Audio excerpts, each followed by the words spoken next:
আসসালামু আলাইকুম। দূরেরও কাছে যে যেখান থেকে আমার আজকের এই ভিডিওটি দেখছেন, আশা করছি আপনারা সবাই অনেক ভালো আছেন। আমরাও আলহামদুলিল্লাহ ভালো আছি। দেখতে দেখতে বেশ অনেকগুলো রোজাই কিন্তু চলে গেল। আলহামদুলিল্লাহ, আল্লাহ পাকের রহমতের মাস এটা। এই মাসে যত বেশি বেশি করে আমরা পারবো চেষ্টা করব নিজের মনকে পরিশুদ্ধ করতে, নিজের ভেতরের যত কুলসতা দৈন্যতা আছে সেগুলোকে দূর করার চেষ্টা করব। কম বেশি সবার জীবনেই তো অভিযোগ অভিমান রয়েছে, সেগুলোকে যতটা আসলে দূর করা যায়, তো যতটা নিজেকে পরিশুদ্ধ করা যায় আমার মনে হয় ততটাই উত্তম। ভেতরে যদি জমিয়ে রাখি আরেকজনের জন্য ঈর্ষা, হিংসা, দৈন্যতা, মনটাকে যদি ছোট করে রাখি, মনটা না আরও ছোট হয়ে যাবে। তো এই রমজান মাসের ওসিলাতে হলেও যেন মনটাকে আমরা প্রশস্ত করতে পারি, অন্যের প্রতি সমস্ত রাগ, ক্ষোভ, ঘৃণাকে দূর করতে পারি, নিজের ভুলকে যেন বুঝতে পারি। আমরা অনেক সময় এরকমটা হয়, মনে করি যে আমার নিজের কোনো দোষ থাকতে পারে না, আমি ভুলের ঊর্ধ্বে। এটা অনেক বড় গুনাহ। আমি মানুষ, আমার দ্বারা ভুল হবে, গুনাহ হবে। তার জন্য যেন আল্লাহ পাকের কাছে ক্ষমা চাই, নিজের ভুলগুলোকে যেন চিনতে পারি, বুঝতে পারি। সেই তৌফিক যেন আল্লাহ পাক আমাদেরকে দান করেন, আমিন। রমজান মাস যেহেতু, আর আমার বাসায় বয়স্ক কিংবা ছোট বাচ্চাও নেই, যার কারণে রান্না বান্নার ব্যাপারটাতে সকালবেলা একদমই রান্নাঘরে আসতে হয় না। বেশ দুপুর করেই আমি রান্নাঘরে আসি, আর এসেই প্রথমে আমি ডালটা ভিজিয়ে নিয়েছিলাম। ডাল ছিল না, তো ভাবলাম যে ডালটা ভিজিয়ে তারপর অন্যান্য কাজগুলো করি আর কি। তো ডালটা ভিজিয়ে রেখেছি, একটু বেশি করেই ভিজিয়েছি, প্রায় 2-3 দিন হয়ে যাবে এমন। আর বুটটা ভিজিয়ে রেখেছিলাম, একদম দেখলাম টইটুম্বুর হয়ে গিয়েছে পাতিলাতে, তো সেইগুলোকে এখন ধুয়ে নিচ্ছি। এগুলো আবার সিদ্ধ বসাতে হবে। এই রমজানে আমি যে কয়টা রোজাই দেখলাম আলহামদুলিল্লাহ, বাসার সবার মধ্যে এই পেঁয়াজু, বেগুনি, আলুর চপ কিংবা বুট, যেই ট্র্যাডিশনালগুলা খাবার রোজার, সেগুলো খাওয়ার আগ্রহ এদের মধ্যে দেখলাম তুলনামূলক কম। একদিন তৈরি করলে বাকি 2 দিন তারা আর খেতে চায় না এমন। তো যার কারণে আমিও একটু অল্প অল্প করেই করে রেখে দেই। বুটটা সিদ্ধ করে ফ্রিজে রেখে দিই, ডালটা বেটে একদম ফ্রিজে রেখে দিই। যখন ওদের মর্জি হয় নামিয়ে ওই দিন আর কি তৈরি করে দেই এরকম। নর্মাল দিনগুলোতেই খাবার পচিয়ে নষ্ট করে ফেলার যেই অভ্যাসটা, সেটা আমার একদমই নেই। এটাকে আমি ভয়ঙ্কর রূপে অপছন্দ করি। যার কারণে আমার কথা হচ্ছে, দিনে 3 বেলা আমি রান্না করতে রাজি আছি, কিন্তু অতিরিক্ত খাবার রান্না করে ফেলে দিতে আমি রাজি নেই। তাই অল্প অল্প করেই চেষ্টা করি। আর এই রমজান মাসে তো অসম্ভব, কোনোভাবেই যেন আমার খাবার নষ্ট না হয়, আমি চেষ্টা করি সেইভাবেই চলতে কিংবা রান্না করতে। একটু কষ্ট হলেও 2 বেলাই চেষ্টা করি রান্না করতে, তবুও যেন খাবারটা নষ্ট না হয় আর কি। বুটটা সিদ্ধ হয়ে গিয়েছে, তো এখন রান্না বান্না করছি আর কি। তো রান্নায় আজকে করছি লাউ দিয়ে, মসুরির ডাল দিয়ে হালকা একটু ঝোল করব। আর এইদিকে আমি জানি না আপনারা কেউ খান কি না, লাউয়ের যে চোকলাটা রয়েছে, মানে ছিলকাটা, ওই ছিলকাটা ঝুরি ঝুরি করে কুচি কুচি করে, আলু কুচি কুচি করে না, ফোড়ন দিয়ে, 5 ফোড়নের ফোড়ন দিয়ে আমি ভাজি করি। এটা বেশ মুচমুচে টাইপের হয়, গরম ভাতের সাথে কিন্তু খেতে দুর্দান্ত লাগে। জানি না আপনারা কেউ খান কি না, তবে যারা খান না তারা কিন্তু একবার অবশ্যই ট্রাই করে দেখতে পারেন এই জিনিসটা। এই দিকে তো লাউটা প্রায় হওয়ার পথে, আর ভাজিটাও মোটামুটি হয়ে গিয়েছে। ঠিক এই রকম মুচমুচে হবে, গরম ভাতের সাথে যখন আপনি খাবেন না এত ভালো লাগবে। আর বিশেষ করে 5 ফোড়নের জন্য না স্মেলটা দুর্দান্ত আসে। তো লাউয়ের তরকারিও শেষ, ভাজি রান্না করাও শেষ। এখন আমি বটটাকে সিদ্ধ বসিয়ে দিলাম। বটটা হলুদ আর লবণ দিয়ে প্রথমে একটু নাড়াচাড়া দিয়ে নিয়েছি, এটা সিদ্ধ হতে থাক। আমি নর্মালি এই যে সিদ্ধটা বসিয়েছি না, এটা বেশ ভালো করে আমি একটু সিদ্ধ করে নেই, তাহলে আমার কাছে যে বটের যে একটা কেমন গন্ধ, সেই গন্ধটা আর লাগে না, খেতে বেশ ভালো লাগে। আর পাশাপাশি আমি আরেক চুলায় কিন্তু বুট বসিয়ে দিয়েছি। নর্মালি বুট মাঝে মাঝে আমি আলু দিয়েও করি, আবার আলু ছাড়াও করি। ভিডিওর এখনও পর্যন্ত যারা আমার ভিডিওগুলো আপনারা দেখছেন, তাদেরকে আমি রিকোয়েস্ট করব, প্লিজ আপনারা আমার পাশে থাকবেন। আমার ভিডিও ভালো লাগলে লাইক করবেন, আমার চ্যানেলটিকে সাবস্ক্রাইব করে আমার পাশে থাকবেন। আপনাদের সাথে কিন্তু অনেকটা দূর আমি যেতে চাই, অনেকটা পথ চলতে চাই, তার জন্য আপনাদের সাপোর্টের খুব বেশি প্রয়োজন আমার। বেশ অনেকক্ষণ আমি বটটাকে কষিয়ে নিয়েছি একদম ভাজা ভাজা করে, আর এই পর্যায়ে আমি গরম পানিটা দিয়ে নিচ্ছি। এই তো বট রান্না কিন্তু আমার অলমোস্ট শেষের পথে। এখন তো এটা হতে থাকবে চুলায়। আসরের নামাজের আগে যদি বেশিরভাগ কাজগুলো করে নেওয়া হয় তাহলে হয় কি, আসরের পর চাপটা কম থাকে, তখন খানিকটা রিল্যাক্স হয়ে কাজ করা যায়। আমি ভারী যে রান্নাগুলো সেইগুলো এবং বুট রান্না এবং মোটামুটি বেশিরভাগ কাজগুলোই আমি আসরের নামাজের আগে করে রাখি।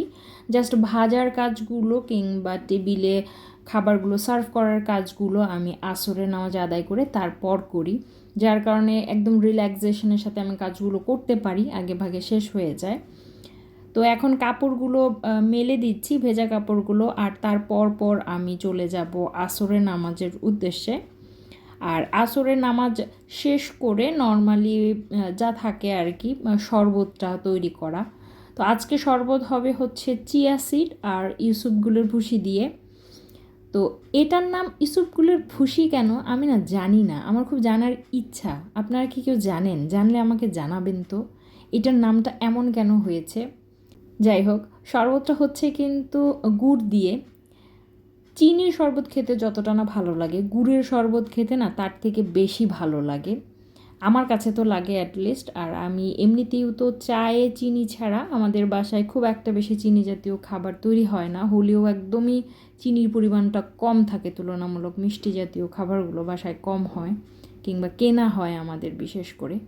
একটা সময় ছিল মানে অল্টারনেটিভ করে একদিন পর পর বাসায় মিষ্টি জাতীয় জিনিস তৈরি করতাম, খেতাম, প্রচুর পরিমাণে খেতাম। তবে 2022 সালে আমার একটা অপারেশন হয়েছে। তার আগে থেকে মোটামুটি 21 সালে যখন আমি ডক্টরের আন্ডারে ছিলাম তখন থেকে আমার চিনি খাওয়ার প্রবণতাটা কমিয়ে দিয়েছি। এটা ডাক্তারেরই একটা সাজেশন ছিল যে আপনার চিনি জাতীয় খাবারগুলো কিংবা চিনিটা কম খেতে হবে।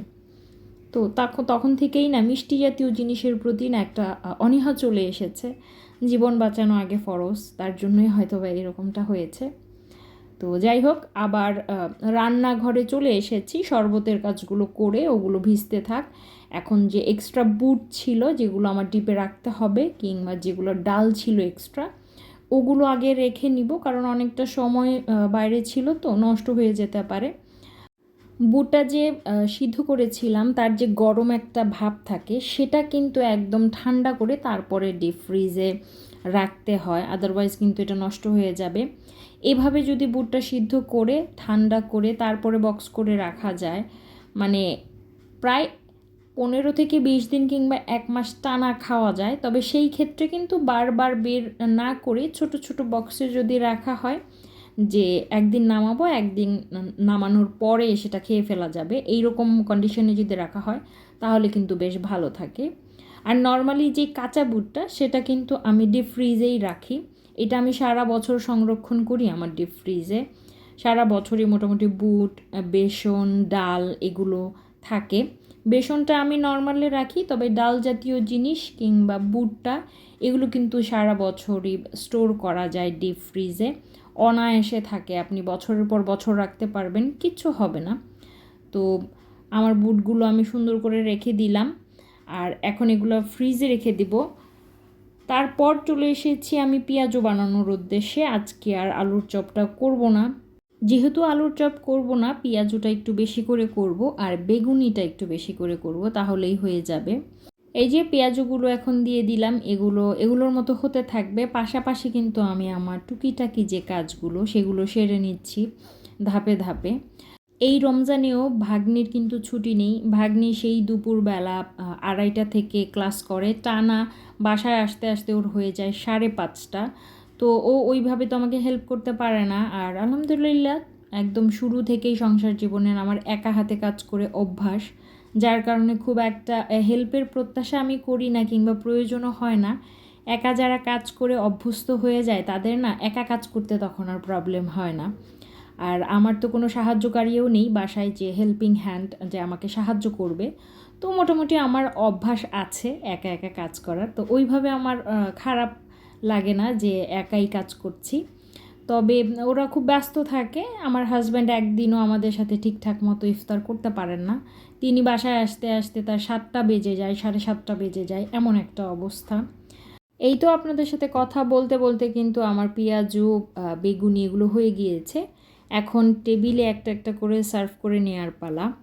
আহামরি আয়োজন করছি না। ছিল কলা, ছিল খেজুর, আপেল, মালটা, বুট আর বেগুনি আর পেঁয়াজু। এই তো আমাদের ইফতার রেডি। আজান দিলে আমরা ইফতারটা সেরে নিব। মাগরিবের পর মূলত রান্নাঘরের অবস্থা হয় ঠিক এমন। আমি জানি সবার বাসার অবস্থাই সেম এইরকমই হয়। আসলে সিনারিওটা কিন্তু সবার বাসায় কম আর বেশি একই রকমই থাকে।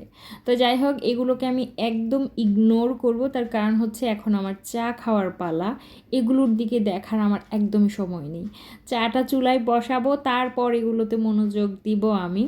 এই রমজান মাসেও ইফতারির পর যদি চা না খাই, আমার মনে হয় যে আমার মাথা আর শরীরের ক্লান্তি দুইটার একটাও যেতে চায় না। তাই চা আমার জন্য খুব ইম্পর্ট্যান্ট। তো যাই হোক, চা বসিয়ে দিয়ে কিন্তু আমি সমস্ত থালা বাসন ধুয়ে সিঙ্কটা পরিষ্কার করেছি, ডিপ ফ্রিজ থেকে দুধ নামিয়ে নিয়েছি, জাল দিব। আর চা যেহেতু হয়ে গিয়েছে, ভাতটাও বসিয়ে দিয়েছি। তার মানে আমার রাতের কর্মকাণ্ড কিন্তু একদম শেষ আলহামদুলিল্লাহ। এখন বসে বসে আমি চাটাকে খাবো, নিজের মতো কিছুক্ষণ সময় কাটাবো, তারপরে তো আবার তারাবি পড়তে যাব।